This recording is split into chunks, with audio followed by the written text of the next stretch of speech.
ছট পুজোর অনেক অনেক শুভেচ্ছা।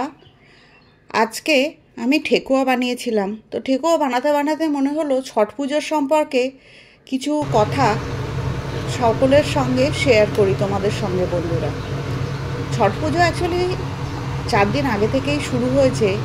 এই উৎসবে মূলত সূর্য দেবতা এবং ষষ্ঠী দেবী মানে ছটি মাইয়া আরাধনা করা হয়।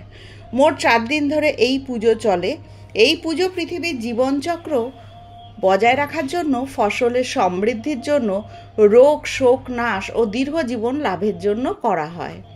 আর ছটি মাইয়ার আরাধনা করা হয় সন্তান লাভ, সন্তানের দীর্ঘায়ু, পরিবারের সুখ সমৃদ্ধির জন্য। তো প্রথম দিন হলো নাহায় খায়, যেটা এই সপ্তাহে শনিবার ছিল। কার্তিক মাসের শুক্ল চতুর্থীতে পবিত্র স্নান ও সাত্ত্বিক আহার গ্রহণ পর্ব সারা হয়। দ্বিতীয় দিন ছিল কার্তিক মাসের শুক্ল পঞ্চমীতে সারা দিন নির্জলা উপবাস এবং সন্ধ্যায় প্রসাদ গ্রহণ করে 36 ঘন্টার কঠিন ব্রত শুরু করা হয়। তৃতীয় দিন দেয়া হয় সন্ধ্যা অর্ঘ্য, সেটা হচ্ছে কার্তিক মাসের শুক্ল ষষ্ঠীতে অস্তগামী সূর্যকে নিবেদন করা হয় অর্ঘ্য। তারপর আসে চতুর্থ দিন উষা অর্ঘ্য, মানে যেটা মঙ্গলবার ছিল, মানে গতকালকে ছিল। কার্তিক মাসের শুক্ল সপ্তমী তিথিতে উদীয়মান সূর্যকে অর্ঘ্য নিবেদন ও ব্রত ভঙ্গ করা হয়। 4 দিনের এই ব্রত প্রতিটি ধাপ অত্যন্ত গুরুত্বপূর্ণ।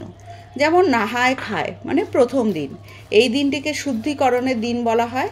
ভক্তরা নদী বা পুকুরে স্নান করে পবিত্র হন। একবেলা সাত্ত্বিক আহার গ্রহণ করা হয়। ঐতিহ্য অনুযায়ী এই দিনটিতে লাউ ভাত ও ছোলার ডাল খাওয়া হয়। খারানা দ্বিতীয় দিন, এই দিনটি কঠিন ব্রত শুরু হয়।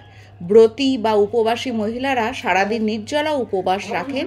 সূর্যাস্তের পর গুড় দিয়ে তৈরি বিশেষ পায়েস বা ক্ষীর, রুটি এবং ফল দিয়ে উপবাস ভঙ্গ হয়।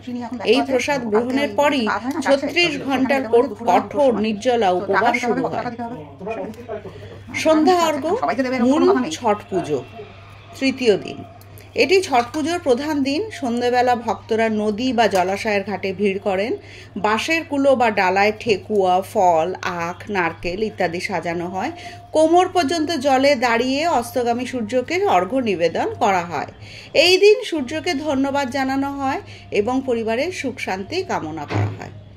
চতুর্থ দিন উষা অর্ঘ্য, ব্রত ভঙ্গের দিন। 4 দিনের উৎসবে শেষ দিন এটি। ভোরবেলা আবার ঘাটে গিয়ে জলের মধ্যে দাঁড়িয়ে উদীয়মান সূর্যকে অর্ঘ্য দেওয়া হয়। সূর্যোদয়ের সঙ্গে সঙ্গে অর্ঘ্য নিবেদনের এরপরই ব্রত সম্পন্ন হয়। এরপর ব্রতী মহিলারা প্রসাদ গ্রহণ করে 36 ঘন্টার উপবাস ভঙ্গ করেন। যাই হোক, ছট পুজোতে সূর্যদেবকে সন্তুষ্ট করতেই বাড়িতে বানানো হয় ঠেকুয়া। ছট পুজো যদিও বিহারীদের, তবে এর প্রসাদ হিসাবে ঠেকুয়া কিন্তু বাঙালিদের মধ্যেও বেশ সমাদৃত। কারণ যদি পরিচিতর মধ্যে ছট পুজো না থেকে থাকে, তাহলে তাকে ছট পুজোর প্রসাদ খেতে মন চাইলে তোমরা নিজেরাও ঘরে খুব সহজে তৈরি করে নিতে পারো। এটা এই ভিডিওটা সেই জন্যই আমি তোমাদের সঙ্গে শেয়ার করলাম। খুব সহজ পদ্ধতিতে খাস্তা খাস্তা ঠেকুয়া হবে। আর যারা কখনো খাওনি তারা অবশ্যই একবার তৈরি করে নিতে পারো ঘরে, এবং এর উপকরণের বিশেষ কিছু প্রয়োজন হয় না।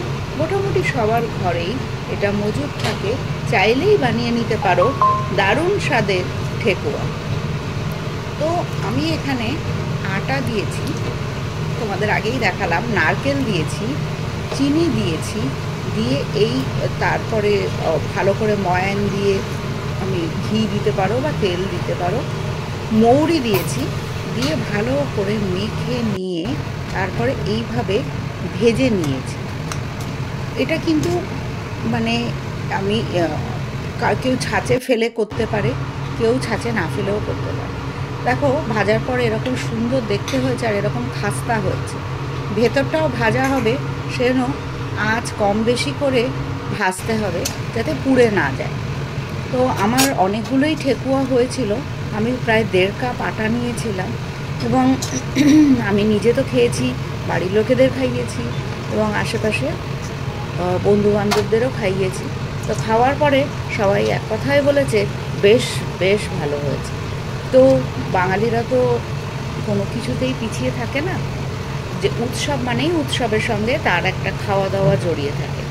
তো এইটা তোমরা নিশ্চয়ই একবার ঘরে ট্রাই করে দেখতে পারো। এটা কিন্তু এমনি খেতেও বেশ ভালো লাগে, বাচ্চাদের টিফিনে দিতে পারো, আর অনেক দিন এই জিনিসটা জমিয়ে রাখতে পারো। যাই হোক, ভালো থেকো, ভালো রেখো।